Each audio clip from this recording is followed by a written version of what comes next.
नमस्कार दोस्तों। Law of one यानी एक का कानून, या कह लीजिए एक का ज्ञान, या कह लीजिए एक के तरीके, यह उसके 26वें सत्र का दूसरा भाग है। दोहराया जाता है कि इस किताब द्वारा दी गई सभी सूचनाएं और जानकारियां आप जान भी सकते हैं, मान भी सकते हैं, नज़रअंदाज भी कर सकते हैं और सिरे से खारिज या नकार भी सकते हैं, क्योंकि यह आपकी फ्री विल है जो कि उस एक अनंत रचयिता द्वारा आपको दी गई है।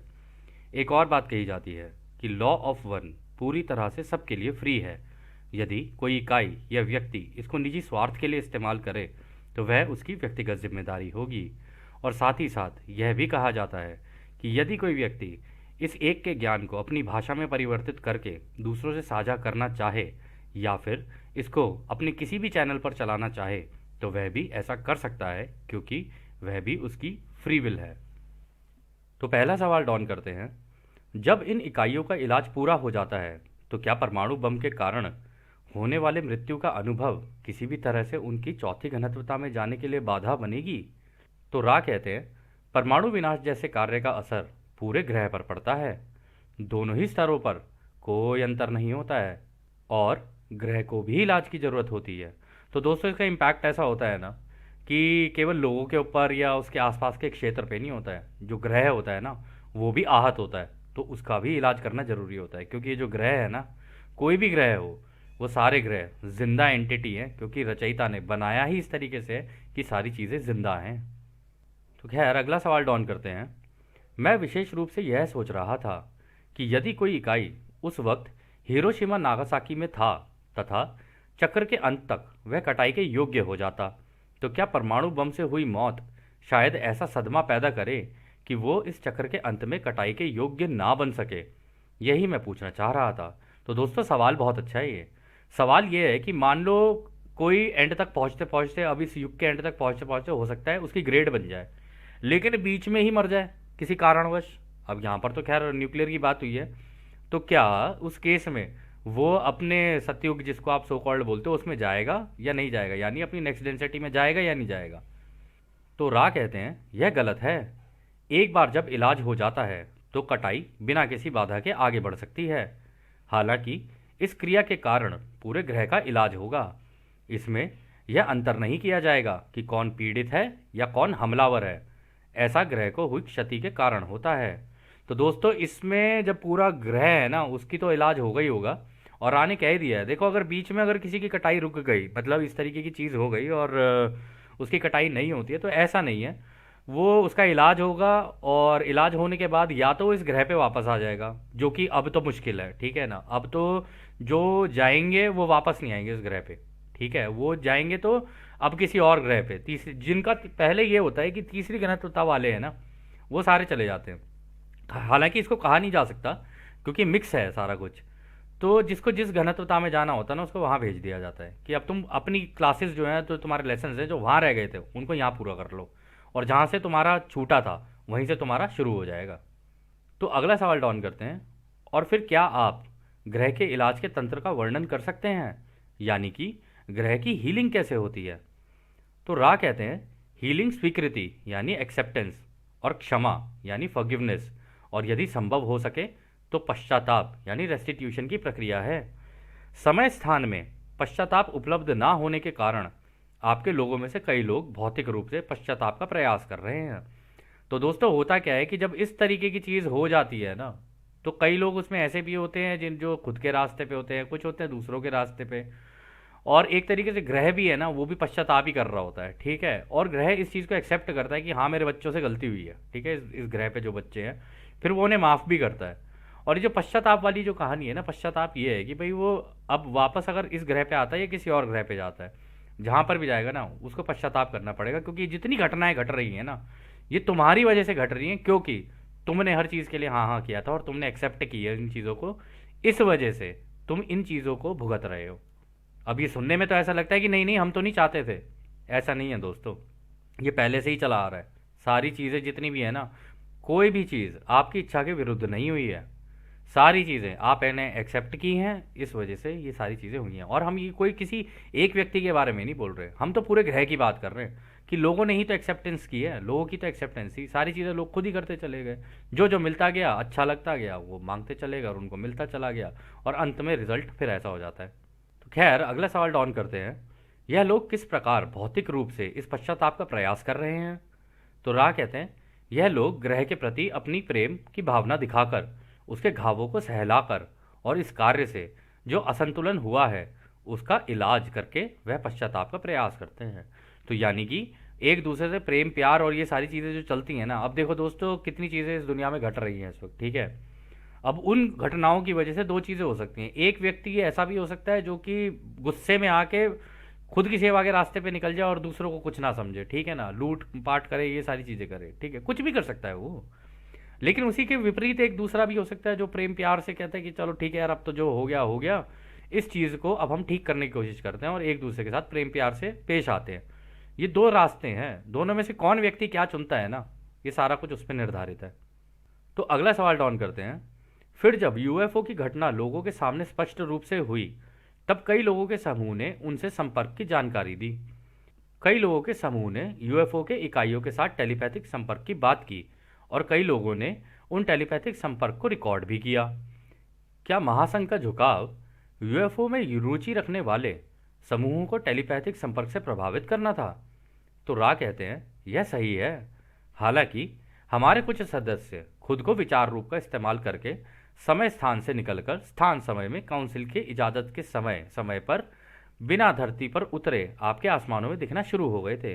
तो दोस्तों यहाँ पर जो वो कह रहे हैं ना विचार रूप, वो कह रहे हैं कि हमारे जो क्राफ्ट होते हैं ना, कभी कभी ऐसा होता है कि वो क्राफ्ट आपको देखने में ऐसा लगेगा कि वो क्राफ्ट है, वो हम खुद होते हैं।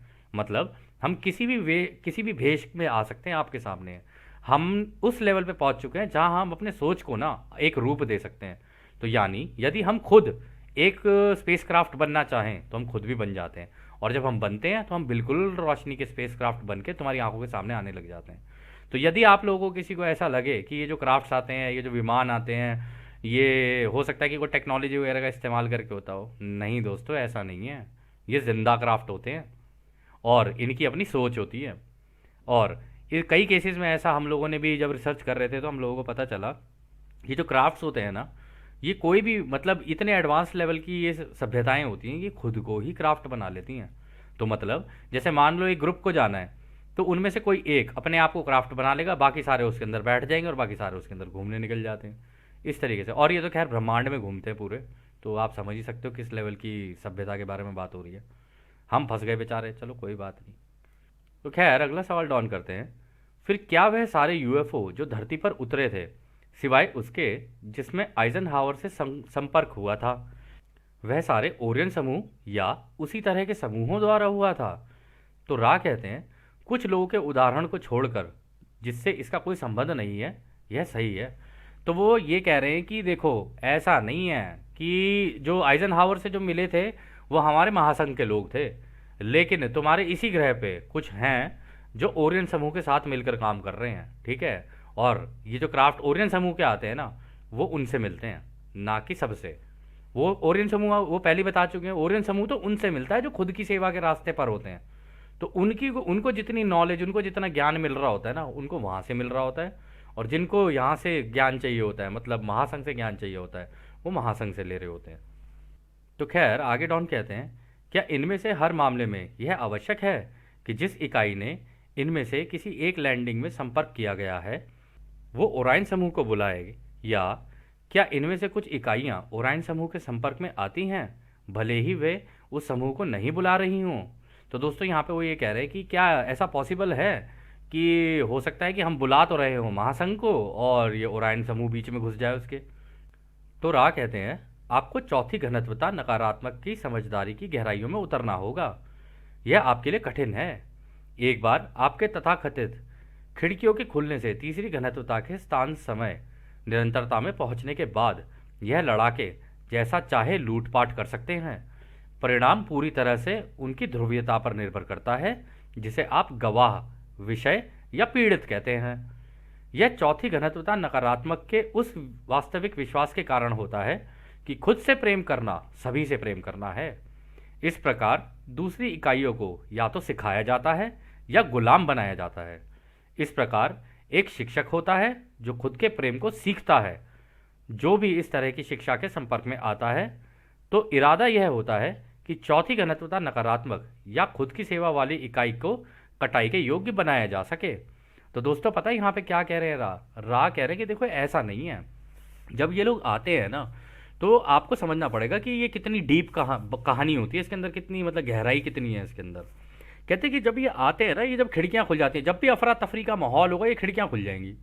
और जब ये खिड़कियां खुल जाती है ना, फिर ये आके उन लोगों को ढूंढते हैं जिनकी सोच इस तरीके की होती है और उनके दिमाग में टेलीपैथी के मैसेज भेजते हैं। प्लस पहले से ही कई लोग इनके साथ काम करते हुए आ रहे हैं मिलके। ठीक है, अब यहाँ पे उन्होंने कहा ये जैसे चाहे वैसे लूटपाट कर सकते हैं। और हमने चानी प्रोजेक्ट डॉक्यूमेंट में पढ़ा था कि यहाँ पे सोना वोना इस तरीके का कुछ लेने के लिए आते हैं। तो इस तरीके का कुछ है, अब पता नहीं कितना सच है कितना झूठ है, इसलिए हम पहले ही कह रहे हैं कि आप इसे जान भी सकते हैं, मान भी सकते हैं, नज़रअंदाज भी कर सकते हैं और सिरे से खारिज भी कर सकते हैं। तो आगे वो ये कहते हैं कि परिणाम जो है ना वो इस पे डिपेंडेंट है कि जो जिससे उनका कांटेक्ट हुआ है।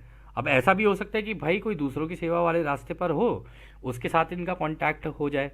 अब अगर उस केस में उनसे कांटेक्ट हो रहा है, अगर उसका वो उसकी बात में ही ना आए तो बच गया वो, ठीक है। लेकिन अगर वो उसकी बात में आ गया तो उसको ये बस सिखाते हैं कि अरे तू ये देखना, हम तेरे को ये टेक्नोलॉजी दे रहे हैं, हम तेरे को ये दे रहे हैं, देख तेरे कितने काम की चीज़ है। तो वो बेचारा खुश हो जाएगा, अरे वाह ये तो कितनी बढ़िया टेक्नोलॉजी है। तो धीरे धीरे करके वो खुशी खुशी खुशी खुशी अपने आप को उसका गुलाम बनवा देता है। और फिर धीरे धीरे उसको फिर ये सिखाते हैं कि देख भाई, खुद की सेवा करना ना दूसरों की सेवा करना ही है, क्या एक अनंत नहीं है? ऐसी सिखाते हैं ये, मतलब रचयिता के ही उसका इस्तेमाल करके, लेकिन खुद की सेवा के रास्ते पर काम। जबकि रचयिता ने कहा है कि तुम अपना सोच सकते हो आधा, आधा दूसरों के लिए भी सोचो, तब जाके तुम्हारा संतुलन बनेगा। लेकिन ये कहते हैं ना ना, अपने अपने बारे में सोच, बाकी को जाने दे, छोड़ दे, मरने दे, कोई फायदा नहीं है इस चीज़ का। तू अपना सोच, बस अपना, हम तेरे को एक नई दुनिया ला के देंगे, तू टेंशन मत ले। और यहाँ पर वो कह रहे हैं इसी तरीके से एक शिक्षक जो है ना वो पहले इसको सीखता है, यानी उस गुट में से कोई एक सीखेगा, फिर वो दूसरों को सिखाएगा, फिर वो दूसरों को सिखाएगा। ऐसे करते करते ओरायन भी किसी ग्रह पे अपना पूरा का पूरा एक छोटा सा साम्राज्य बना लेता है और फिर उस साम्राज्य को इतना पावरफुल बना देता है, ऊपर कर देता है कि जो भी उस ग्रह के ऊपर चीज़ें होंगी वो लोग मैनेज करेंगे, उसके उसके बिहाफ पे वो लोग मैनेज करेंगे, क्योंकि खुद तो कर नहीं सकता ये। खुद करेगा तो ग्रह की वो हो जाएगी आज़ादी का उल्लंघन। इसलिए इनके द्वारा काम करवाता है ताकि जब ये काम करेंगे किसी को पता ही नहीं चलेगा, सारे के सारे इधर उधर भागते रहेंगे, जबकि ये पता नहीं कि ये अंधेरे का राजकुमार पीछे से छुप के बैठ के खेल रहा है। और दोस्तों यही चीज़ हम लोगों ने पढ़ी भी थी। तो ये जो जीसस है उससे मिलने आया था ये लूसीफर। तो लूसीफर ने कहा कि तू जितनी दुनिया देख रहा है ना, ये जितनी पूरी धरती सारी तुझे दे दूंगा, तू रचयिता को छोड़ के ना मुझे अपना खुदा मान ले या मुझे अपना भगवान मान ले। तो खैर जीसस ने तो जो जवाब दिया था, जीसस का अलग ही जवाब था। हम होते तो हम तो यही कहते कि शक्ल अच्छी नहीं है, कम से कम बात तो अच्छी कर ले, जाता क्यों नहीं है यहाँ से जब तेरे से बात ही नहीं कर रहे हम लोग तो। लेकिन जीसस का जवाब भी ऑलमोस्ट बिल्कुल ऐसे ही था। जीसस ने कहा था सुन, मुझे तेरे से बात नहीं करनी है, क्योंकि ऐसे व्यक्ति से ना अगर आपने बात की, क्योंकि ये बातों का खिलाड़ी है, इसको पूरे ब्रह्मांड में ट्रिकस्टर बोला जाता है। ट्रिक ऐसी चलेगा कि तुम्हें अपनी बातों में फंसा देगा ये, ठीक है। और अच्छी अच्छी बातें करेगा, फिर इसका असली मोटिव बाद में निकल के आता है पीछे से। तो इससे बड़ा बच के चलना पड़ता है कि ये बातों का खिलाड़ी है, इसकी बात में नहीं आना। और अगर आप सोचो, हमने भी जितना देखा है तो रावण भी कुछ इसी तरीके का था, बातों बातों में खेल जाता था, लेकिन अंत देखो उसका कैसा हुआ, मरा, खुद तो मरा ही मरा, कुल ही नाश करवा दिया अपना। मतलब कि भाई भी मरवा दिए अपने, बेटा भी मरवा दिया, सारी मरवा दिया उसने। इसलिए कहते हैं दोस्तों रावण किसी का नहीं हुआ, ना रावण किसी का, ना ये लूसीफर किसी का, ना ये दज्जाल किसी का, ये किसी के नहीं है। इनकी नज़र होती है ग्रह पे। तो जब नज़र ग्रह पे हो, जब सीता हरण की कोशिश हो, तो थोड़ा सावधान हो जाना चाहिए। तो खैर अगला सवाल डाउन करते हैं। फिर मैं यह मान रहा हूँ कि वह सारे यूएफओ के समूह जिन्हें महासंघ से टेलीपैथिक रूप से संपर्क किया जा रहा है, वह ओराइन के लड़ाकों के उच्च वरीयता के निशाने पर थे। और मैं यह भी बोल रहा हूँ कि उनमें से एक बड़े प्रतिशत के पास जो जानकारियां थी वह प्रदूषित थी। क्या आप मुझे बता सकते हैं, यदि आपको यह अंदाज़ा हो, कि उन समूहों में कितने प्रतिशत ऐसे हैं जो ओरियन की जानकारियों द्वारा अत्यधिक प्रदूषित हों, और यदि उनमें से कोई विशुद्ध रूप से महासंघ के चैनल बन रहने में सक्षम था? तो रा कहते हैं आपको यह जानकारी देना कुछ लोग जो अभी जीवित हैं उनकी स्वतंत्र इच्छा का उल्लंघन होगा। हम प्रत्येक समूह को केवल यह बता सकते हैं कि दर्शन और जानकारियों को खास तौर पर एक दिशा में रखा जाना चाहिए। किसी खास जानकारी से नकारात्मकता आकर्षक नहीं होती है, महत्वपूर्ण यह है कि आपका झुकाव किस तरफ अधिक है। तो दोस्तों, जब भी कॉन्फेडरेशन हो या ये ओरायन हो, जब भी ये कोई इन्फॉर्मेशन दे ना, तो हमेशा ये देखना चाहिए इस चीज़ से झुकाव कहाँ जा रहा है। मतलब क्या ये इस तरीके की जानकारी तो नहीं है कि जैसे कोई आपको ये कह रहा हो कि देखो तुम्हारा फायदा है, देखो तुम्हारा फायदा है, या वो उसको ये कहना चाहिए कि भाई सबका फायदा है। अगर सबका फायदा है और वो फायदा नहीं हो रहा है तो फिर इसका मतलब इसका फायदा हो रहा है। तो इस तरीके से उसका संतुलन या कह लो उसको देखते रह के चलना चाहिए कि हाँ ये है कौन कलाकार जो ये कलाकारी कर रहा है, दिखा तो ऐसे रहा है जैसे कि हाँ सबका फायदा होगा, लेकिन हो नहीं रहा है, हो तो कुछ का ही रहा है। तो उस चीज़ में थोड़ा सतर्क हो जाना चाहिए। तो आगे वो कहते हैं यही कारण है कि हमसे विशिष्ट जानकारियाँ पूछे जाने पर अक्सर हम यह कहते हैं कि यह सवाल महत्वहीन है, जैसे कि कोई घास सूख जाती है और मर जाती है, जबकि एक अनंत रचयिता का प्रेम प्रकाश रचना के अनंत क्षेत्र में बढ़ता रहता है और निरंतर खुद को बनाता ही रहता है। फिर हम उस घास की चिंता करें ही क्यों जो अपने मौसम में खिलती, मुरझाती और मर जाती है और एक रचयिता के अनंत प्रेम और प्रकाश के कारण फिर से बढ़ने लगती है। यही संदेश हम लेकर आए हैं। प्रत्येक इकाई केवल सतही तौर पर जीती या मरती है, गहरे अर्थों में इसे समझे तो आपके अस्तित्व का कोई अंत नहीं है। तो दोस्तों कितनी सुंदर बात कही है, देखो राह ने कहा है अरे ये सारी जो बेकार की कहानियां हैं। अगर हम देखो एक चीज़ और उन्होंने महत्वपूर्ण कही यहाँ पे कि भाई देखो हम किसी एक व्यक्ति के बारे में जो जिंदा है उसके बारे में तो बोल ही नहीं सकते हम, बिल्कुल नहीं, ये उसकी आज़ादी का उल्लंघन है, ठीक है, उसकी फ्री विल का उल्लंघन है, इसलिए हम बोल नहीं सकते। इसलिए हम तुम्हें कहते हैं भाई इसका कोई महत्व नहीं है, छोड़ दो इस बारे में। किसी एक को पकड़ के टारगेट करना कि जी ये ऐसा ये ऐसा ये ऐसा ये ऐसा, कोई फायदा नहीं है। जबकि यहाँ तो झुंड बना बना के खेल रहे हैं। अब जब झुंड बना के खेल रहे हैं तो तुम एक को टारगेट करोगे तो वही वाली बात हो गई कि रावण के इतने सारे सर हैं, कभी एक तुम उसके सरों से ही खेले जा रहे हो। रावण बैठा है बीच में, तो रावण पे फोकस होना चाहिए ना, सर पे थोड़ी ना फोकस होना चाहिए। तो यही कह रहे कि ये सारी चीज़ें बेकार की हैं। और वैसे भी यहाँ पे रानी ये भी कहे भाई घास की चिंता करनी क्यों है, जो तुम्हारे काम की चीज़ नहीं है उसकी तरफ जा ही क्यों रहे हो तुम्हें क्या मतलब उस डायरेक्शन में। जब तुम्हें जाना रचयिता की डायरेक्शन में तो रचयिता के बनाए हुए तरीकों को समझो ना, और उससे समझ के आगे अपना ज्ञान बढ़ाओ, आगे निकलो और दूसरों को भी सिखाओ। अगर तुम ये करोगे तुम्हारी ग्रेड भी बनेगी, तुम भी आगे निकलोगे। तो जितना तुम उनके बारे में सोचोगे उतना ज़्यादा तुम फंसते जाओगे। तो उस जगह पर ध्यान ही देना बंद कर दिया जाए तो बेहतर है। लेकिन फिर भी संतुलन बनाने के लिए दोनों चीज़ों का पता होना चाहिए। तो खैर अगला सवाल डाउन करते हैं। जैसा कि आप पहले कह चुके हैं कि यह सीधा और संकरा रास्ता है और इसमें कई चीज़ें ऐसी होती हैं जो ध्यान को भटकाती हैं। मैं इस पुस्तक के लिए योजना बना रहा हूँ जिसमें एक के कानून का परिचय होगा। फिर हम पहले 75,000 साल के मुख्य बातों के बारे में बातें करेंगे, कुछ सवाल शायद भविष्य के बारे में भी होंगे। फिर एक कानून का परिचय दिए जाने के बाद मैं सीधे मुख्य कार्य पर जाना चाहता हूँ, जो कि ऐसी समझदारी बनाए कि ये उन लोगों तक पहुँचे जो इसकी जानकारियाँ चाहेंगे, और यह सिर्फ उन लोगों तक ही पहुँचेगा जो इसकी जानकारियाँ चाहेंगे। ऐसी समझदारी जो उन्हें उनके विकास को बहुत तेज करने में मदद करे। मैं इसकी काफ़ी सराहना कर रहा हूँ और ऐसा करने के लिए मैं इसमें एक बड़ा सम्मान और विशेषाधिकार महसूस कर रहा हूँ और आशा करता हूँ कि हम इस अगले चरण को पूरा कर सकें। तो दोस्तों यहाँ पे जो डॉन ने ये बात बोली ना, देखो कितनी सुंदर बात बोली है। उसने कहा है कि भाई ये किताब बनेगी ना जब, तो जिसको इसकी ज़रूरत होगी ना उसी पर ही पहुँचेगी। और जैसा कि दोस्तों हमने हमेशा कहा है आप लोगों से, ये जो लॉ ऑफ वन है ना, आप नहीं ढूंढते हो इसको, ये ढूंढती है आपको। जब आप इसके लिए रेडी हो जाते हो ना, मतलब आपके अंदर दूसरों के लिए करुणा और वो सारी चीज़ें, या कह लो कि आप हल्के से कन्फ्यूजन में होते हो, क्योंकि जब अवेकनिंग होती है ना सबसे पहली चीज़ होती है कन्फ्यूजन, कि इधर से भी इंफॉर्मेशन आ रही है, उधर से भी आ रही है, इधर से भी आ रही है, उधर से भी आ रही है। क्योंकि हम लोग तो दोस्तों ये 8-9 साल से करते हुए आ रहे हैं, तो हमें तो पता ही है कि इस तरीके की कन्फ्यूजन होती है कि इधर भी पढ़ उधर भी पढ़, इसको भी देख उसको भी देख, लेकिन खींच के कहीं एक जगह पे तो इकट्ठी होंगी ना सारी जानकारियाँ। तो ये काम हम लोग पहले ही कर चुके थे। तो इस केस में होता क्या है ना कि कन्फ्यूजन से बचने के लिए इंसान जब ढूंढता है ना कि हाँ क्या क्या क्या क्या जानकारियाँ उसे चाहिए, तब ये लॉ ऑफ वन उसकी आंखों के सामने पता नहीं कहीं से घूम के आ जाते कि ये ले, ये ढूंढ रहा था तू, तुझे सत्य की जरूरत थी, ये ले सत्य तेरी आंख के सामने। अब इस सत्य से तू क्या सीखेगा ये तो तेरी अपने ऊपर है। कोई इससे कुछ सीखेगा, कोई इससे कुछ सीखेगा, लेकिन सब कुछ आपके ऊपर निर्भर करता है कि आप इससे क्या सीखते हो। तो खैर आगे डॉन कहते हैं, मेरा एक सवाल है जो कि कार्ला ने पूछा है। वह कहती है कि आप कई तरह के ऊर्जा के ब्लॉकेज और ट्रांसफ़र के बारे में बताते हैं जो कि सकारात्मक या नकारात्मक होती है, जो हमारे यौन प्रजनन क्रियाओं में भागीदारी के कारण हो सकते हैं। वह कहती है कि कृपया उन ब्लॉकेज और ऊर्जा के ट्रांसफ़र के बारे में विस्तार से बताएं, जिसमें इस बात पर जोर हो कि एक व्यक्ति जो कि एक के कानून के अनुसार रहना चाह रहा है, वो इस क्षेत्र में सकारात्मक रूप से क्या कर सकता है। क्या इसका जवाब देना आपके लिए संभव है?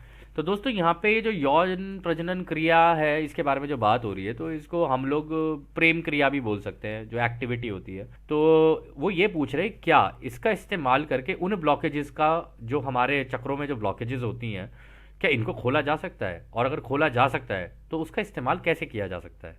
तो रा कहते हैं, हमने जो पृष्ठभूमि रखी है उसे देखते हुए आंशिक रूप से संभव है। ये काफ़ी बड़ा सवाल है। सवाल की विशिष्टता के कारण हम सामान्य उत्तर दे सकते हैं। तो दोस्तों ये टफ सवाल है क्योंकि इसके अंदर बहुत सारी चीज़ें शामिल हैं। तो वो कह रहे हैं कि हम तुम्हें सामान्य दे रहे हैं ज्ञान, तुम इसके अंदर घुस के अपने आप देख लेना तुम्हारे लिए क्या सही है। तो आगे रहा कहते हैं, पहला एनर्जी ट्रांसफ़र लाल किरण से होता है यानी रूट चक्र से। यह रैंडम ट्रांसफ़र होता है यानी अपने आप ही होता है, जिसका संबंध केवल आपके प्रजनन तंत्र से होता है। यानी यदि कोई व्यक्ति इसके अंदर है तो वो केवल उसके दिमाग में ये होगा, ये क्रिया केवल इसलिए बच्चे पैदा करने के लिए। ये है कि हाँ जी चलो ठीक है, अपना कर लिया, बच्चे पैदा कर लिए, थोड़ी सी संतुष्टि सी मिल गई जी, हो गया काम। जो रूट चक्र में होगा उसकी सोच इस तरीके की हो जाएगी इस क्रिया को लेकर। फिर वो आगे कहते हैं, नारंगी और पीली किरण में ब्लॉकेज तब होती है जब प्रेम क्रिया के प्रयास करते वक्त केवल एक इकाई इस क्षेत्र में कंपन करती है। इस प्रकार वह इकाई जिसका इस क्षेत्र में ब्लॉकेज होता है उसमें कभी ना खत्म होने वाली भूख होती है। ये कंपनता हरे किरण की गतिविधि चाहते हैं। नारंगी या पीली किरण एनर्जी ट्रांसफर में ये संभावना होती है कि इसका झुकाव नकारात्मक हो सकता है। उनमें से एक इकाई दूसरी इकाई को अपना अदरसर मानने की बजाय उसे एक वस्तु के रूप में देखता है, और वह पार्टनर खुद को नियंत्रित या मालिक के रूप में देखता है, यानी कि एक पार्टनर दूसरे पर अपना अधिकार जताता है। तो दोस्तों देखो, पहली तो उन्होंने बताया रूट चक्र के बारे में, अब दूसरा बता रहे हैं ऑरेंज और येलो चक्र के बारे में, यानी सेक्रल चक्र और सोलर प्लेक्सस। अब इसमें वो ये कह रहे हैं कि देखो, इसमें ब्लॉकेज आने का कारण ये होता है कि यदि आप इस क्रिया को कर रहे हो, आप जिसके साथ कर रहे हो, एक मेल फीमेल के साथ या फीमेल मेल के साथ, यही होगा, ठीक है।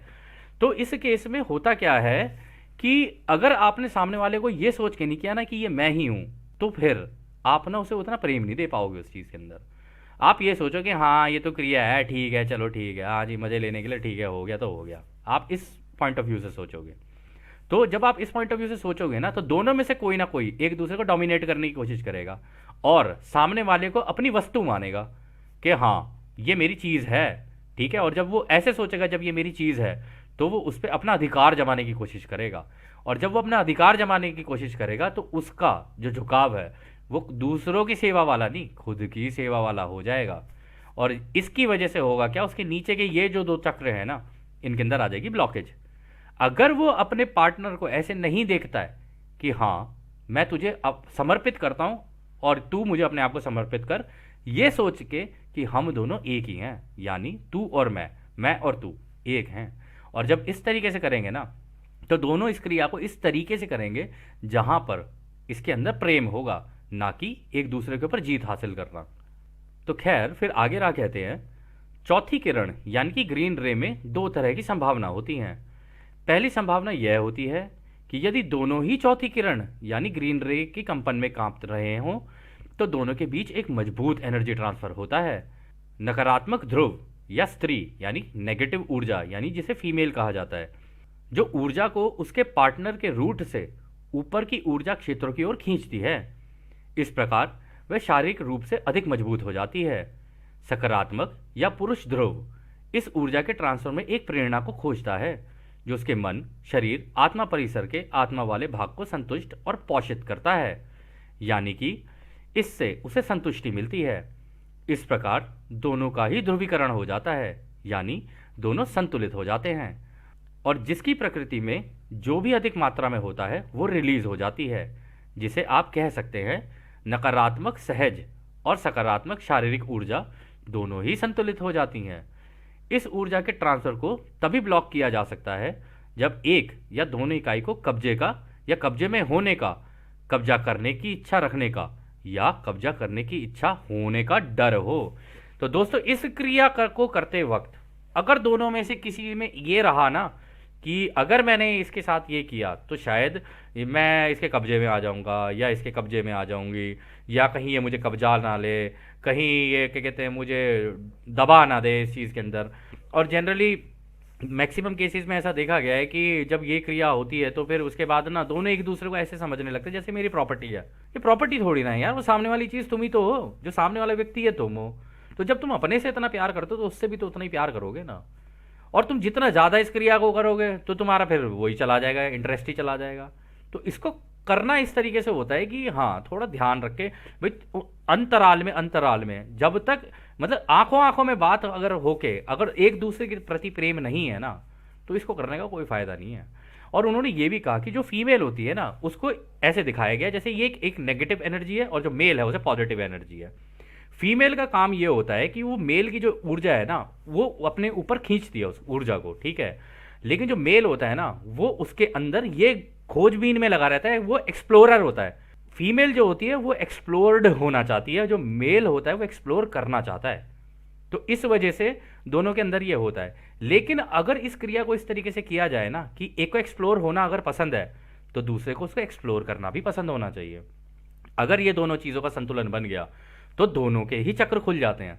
और उसके बाद बैठ के आराम से जब बात की जाती है, वो बेशक आप उसके बारे में बात ना करो, लेकिन उसके बाद एक एक अगर अगर आपको इसको करने के बाद एकदम एक इस तरीके की एक शीतलता आ जाए ना अगर आपके अंदर, तो आप समझ लेना आपका जो चक्र है ना, ये हार्ट चक्र, उसकी ब्लॉकेज खुल गई है और दोनों को ही खुल गई है।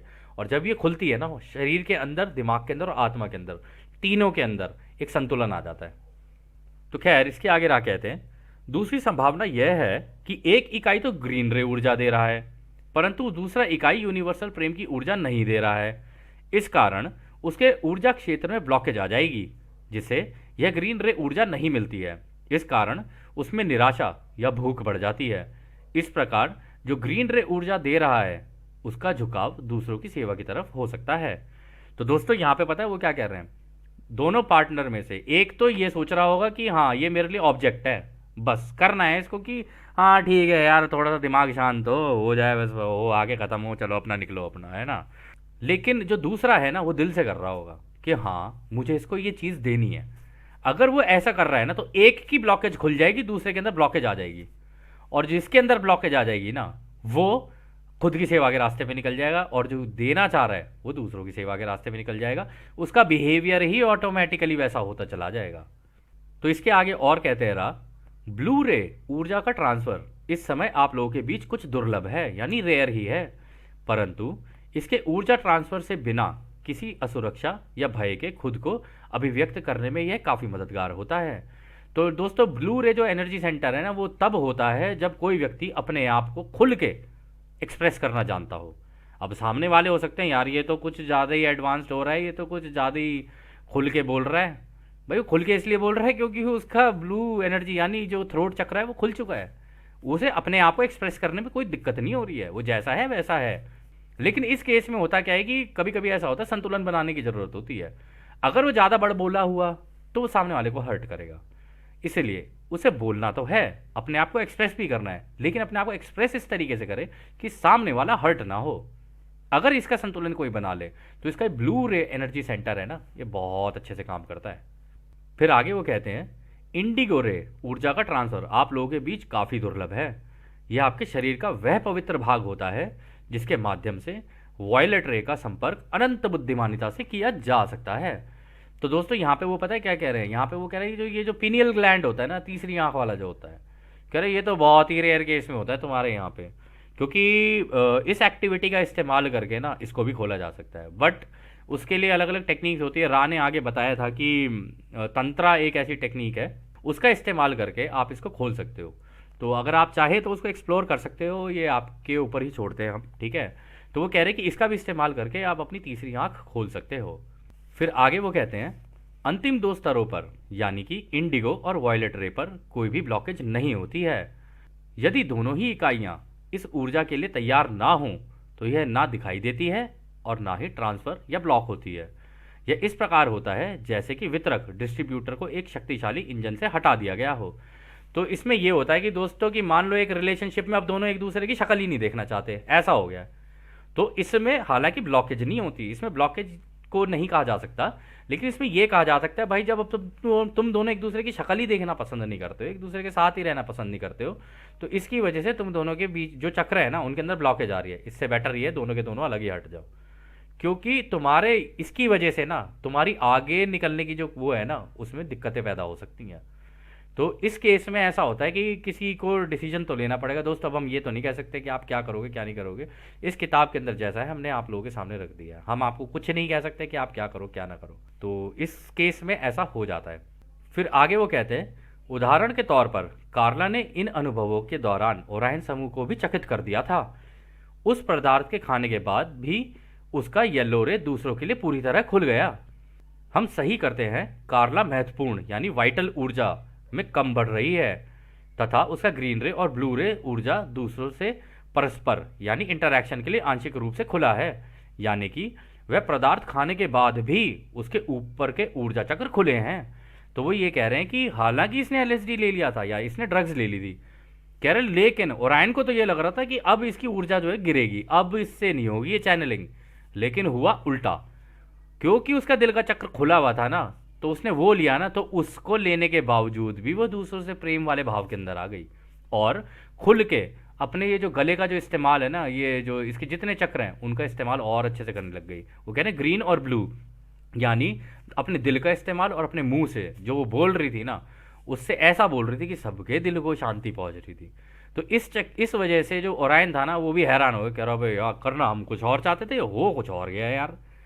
तो ऐसा इसको अगर आपको ओरायन ग्रुप को चकित करना है ना, तो जब भी वो इस तरीके की उल्टी सीधी हरकत करें उनसे बोले भाई हम तो तेरे से प्यार करते हैं, हम तेरा स्वागत अपने एक अनंत रचयिता के प्रेम और रोशनी में करते हैं। जब भी आपको लगे आपके ऊपर एक साइकिक अटैक हो रहा है, जब भी आपको लगे आपके ऊपर कुछ हो रहा है, बस एक चीज़ बोलनी होती है अपने दिमाग के अंदर या अपने दिल के अंदर, ओ हमारे भाई हम तेरा स्वागत उस एक अनंत रचयिता के प्रेम और रोशनी में करते हैं। जा सिमरन जी ले अपनी ज़िंदगी, बस इतना करना होता है और काम हो जाता है। तो खैर दोस्तों यह सत्र अब यहीं समाप्त होता है और जैसा कि राह हमेशा कहते हैं, अब हम आपको उस एक अनंत रचयिता के प्रेम, उसकी रोशनी, उसकी शक्ति और उसकी शांति में छोड़कर चलते हैं। धन्यवाद दोस्तों। आदने आदने वासु। धन्यवाद।